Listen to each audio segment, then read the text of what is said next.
परम सौभाग्य है, पावन पवित्र तिथि है। ज्येष्ठ मास शुक्ल पक्ष पूर्णिमा तिथि। ज्येष्ठ शुक्ल पूर्णिमा, ज्येष्ठ पूर्णिमा भी कहते हैं और उड़ीसा में इसे देवस्नान पूर्णिमा भी कहते हैं। भक्तों, न केवल भारत, न केवल अमेरिका और न केवल किसी मोहल्ले के नाथ, न किसी देश के, न यूनिवर्स के, करोड़ों करोड़ों ब्रह्मांड के जो नाथ है जगन्नाथ, भगवान का जन्मदिन है। श्री जगन्नाथ स्वामी की ज्येष्ठ शुक्ल पूर्णिमा श्री जगन्नाथ स्वामी का जन्मदिन है। हैप्पी बर्थडे टू यू करते ना, हैप्पी बर्थडे टू। तो क्या भगवान के जन्मदिन में हमें कुछ गाना नहीं चाहिए? आइए चैतन्य चरितामृत के 2 प्यार गाकर हम जगन्नाथ जी का यह पावन पवित्र पर्व की तिथि को सुने। स्नान यात्रा देखी प्रभु पाइल बड़ सुख। स्नान यात्रा देखी प्रभु पाइल बड़ सुख।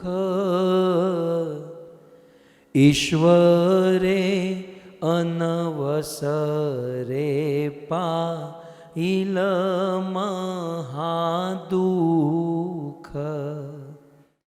ईश्वरे अनवसरे पाइल महादुख। गोपी भावे प्रभु विरहे विहवल हैया। गोपी भावे प्रभु विरहे विहवल हैया। अलाल नाथे गेला प्रभु साभारे छाड़िया। अलाल नाथे गेला प्रभु साभारे छाड़िया। स्नान यात्रा देखी प्रभु पाइल बड़ सुख।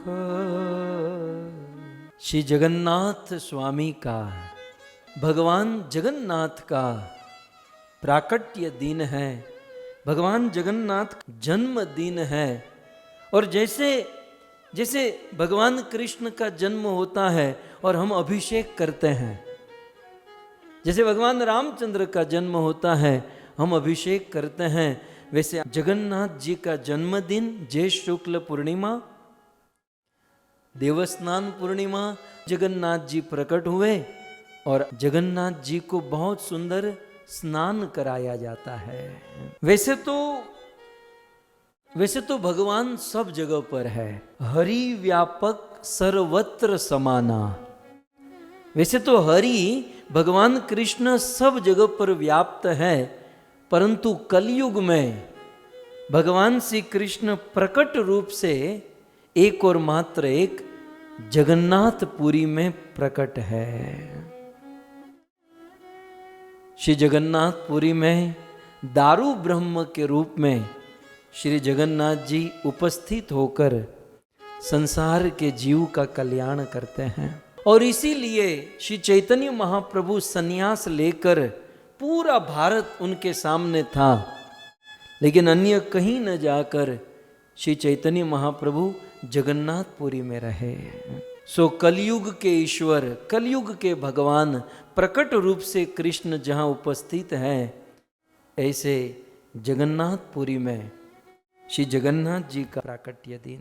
भक्तों, ज्येष्ठ शुक्ल पूर्णिमा से ठीक 14 दिन पहले समुद्र में से दारू ब्रह्म तैरते हुए जगन्नाथपुरी के किनारे पर पहुंचा, और जिस स्थान पर वह 3 लकड़े दारू ब्रह्म वह तैरते हुए आए और जहां से वह प्राप्त हुए, आज भी वह स्थान जगन्नाथपुरी में है, जिसे चक्र तीर्थ कहा जाता है। सो 14 दिन पहले महाराज इंद्रधुम्न को चक्र तीर्थ पर जगन्नाथपुरी के समंदर के किनारे 3 दारू ब्रह्म प्राप्त हुए।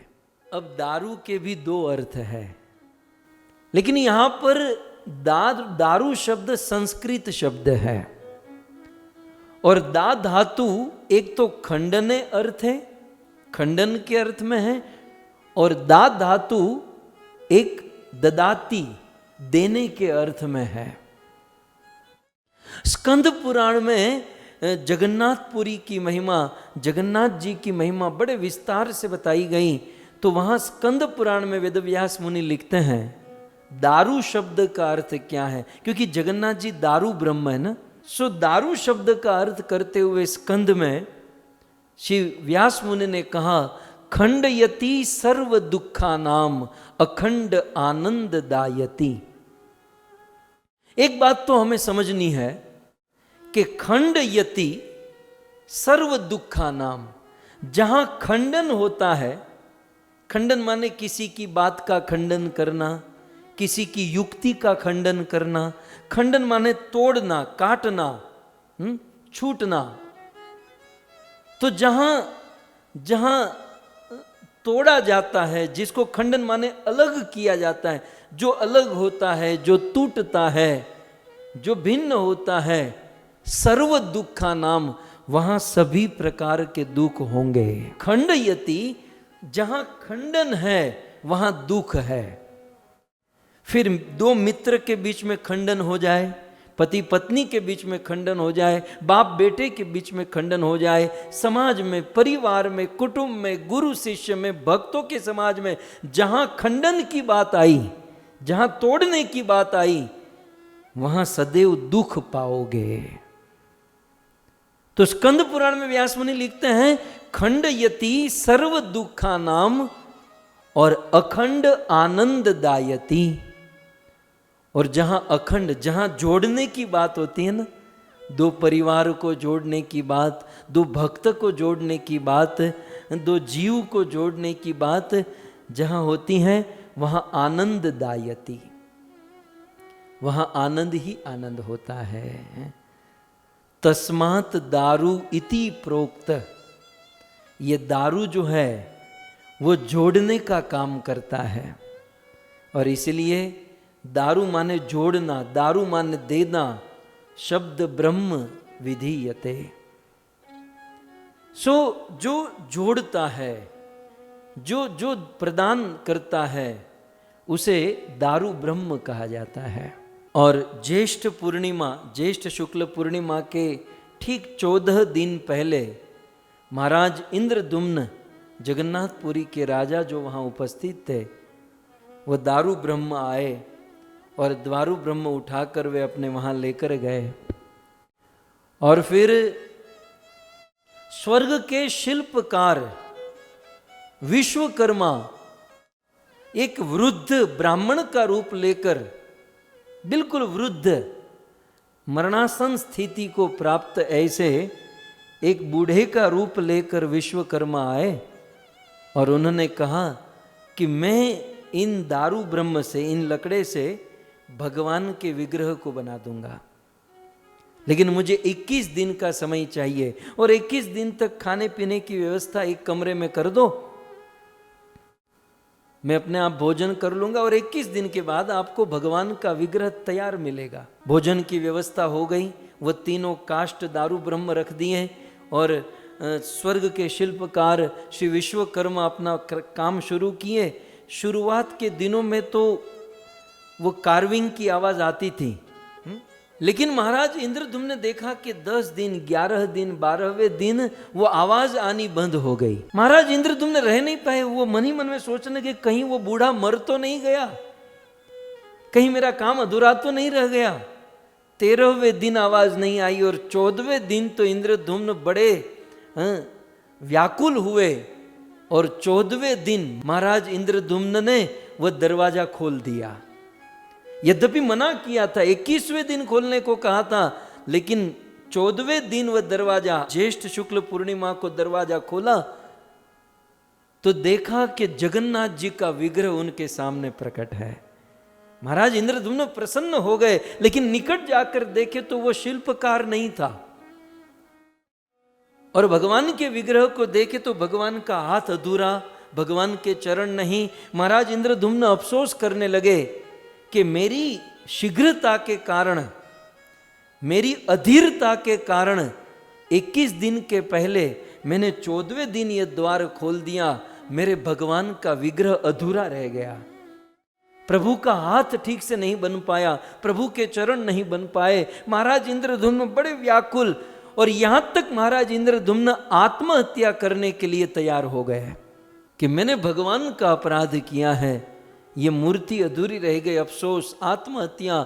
और उसी समय आकाशवाणी हुई कि महाराज इंद्रद्युम्न चिंता मत करो, मैं इसी रूप में प्रकट होना चाहता था, मुझ कृष्ण का जगन्नाथ के रूप में यही स्वरूप है, इसी स्वरूप से मैंने द्वापर में नारद को दर्शन दिया था और यही मेरा स्वरूप है और मैं यही स्वरूप चाहता था, तुम चिंता मत करो। अब तुम अनेक सरोवर के जल से मेरा अभिषेक करो, मुझे रंग करो, मुझे स्नान कराओ और मेरी स्थापना करो, और इस स्थापना के लिए साक्षात ब्रह्मा प्रकट होंगे। और फिर वैसा ही हुआ, जगन्नाथ जी के विग्रह का प्राकट्य इस कलयुग के भगवान जगन्नाथ जगन्नाथपुरी में प्रकट हुए और उनकी प्रस्थापना की गई।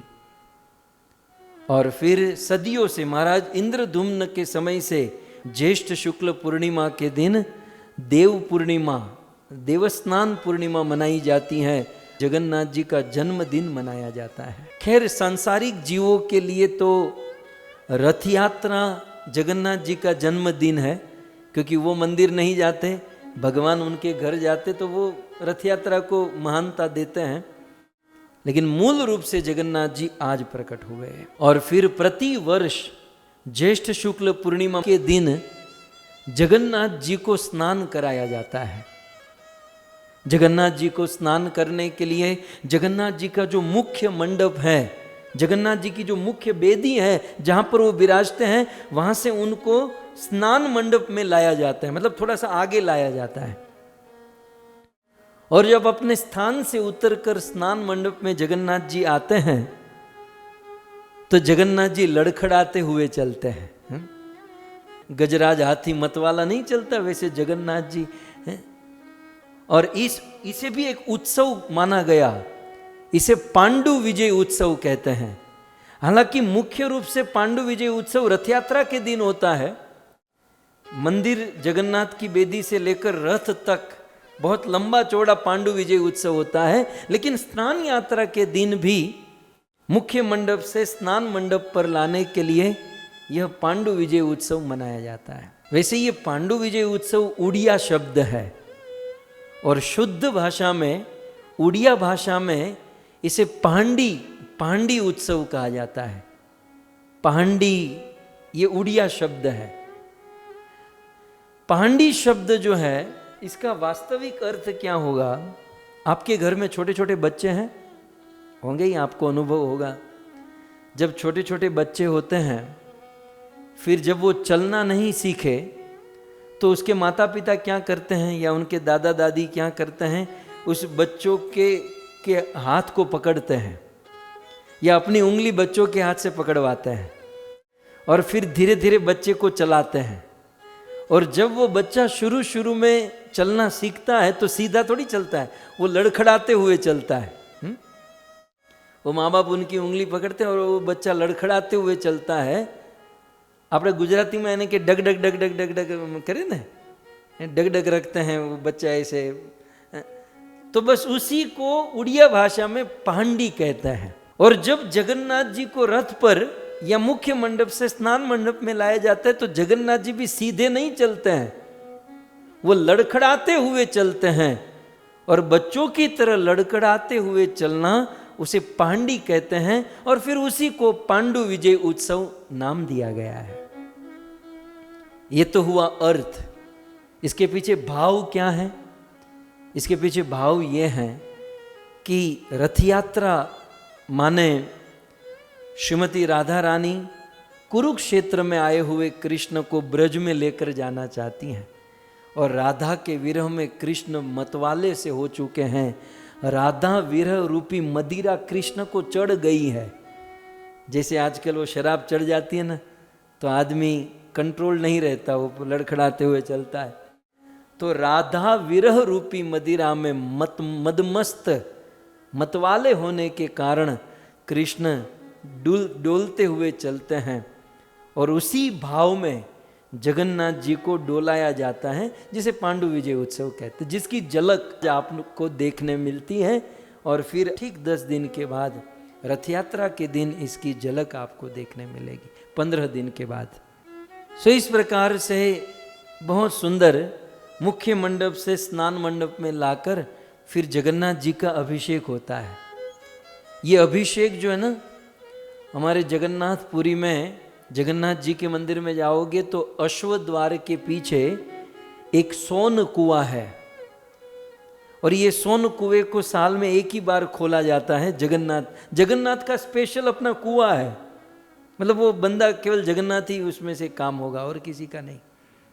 साल में एक बार इसे खोला जाता है। सारे नदी कुंड सरोवर का आवाहन किया जाता है। और उस सोन कुएं से 108 बड़े बड़े मटके घड़े भरकर और उन घड़ों से जगन्नाथ जी को स्नान कराया जाता है। और जगन्नाथ जी को इन 108 कुंड के जलों से, पवित्र जल से स्नान कराते हैं। और स्नान के बाद जगन्नाथ जी को गणवेश श्रृंगार किया जाता है।